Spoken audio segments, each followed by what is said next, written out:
The USDA provides the benchmark for US crop forecasting. But what if the agency's reputation should come into doubt? And why do I say that? Well, as you may be aware, the agency recently released a massive, unexpected revision to US corn acreage. In January, it released final estimates for the US corn crop that far exceeded its previous estimates.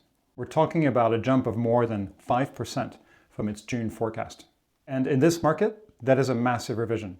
In fact, a revision this large from June to final estimates has simply not been seen before. And the net impact is that corn futures immediately plummeted by almost 6%. So what is going on with the USDA? Well, it appears to be a perfect storm of internal as well as external factors. Among the most significant may be staffing shortages. In 2025 alone, the agency lost 26% of its staff. The statistics team lost a third of its staff. A second, perhaps less significant factor, but contributing nonetheless, are data collection methods. Farmer surveys are often done with paper and telephone calls at a time when farmers are particularly busy.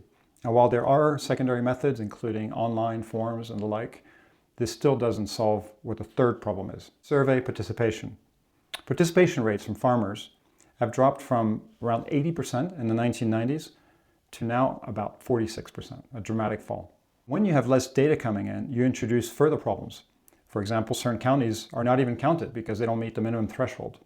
You get less statistical precision and the potential introduction of biases. So where do we go from here? The USDA has initiated an internal review that's pending, but for many, the damage is already done. And for an organization the size of the USDA, it may get worse before it gets better. You just don't turn the ship around that quickly. So if we can't trust the baseline, it's going to get much harder to manage risks effectively.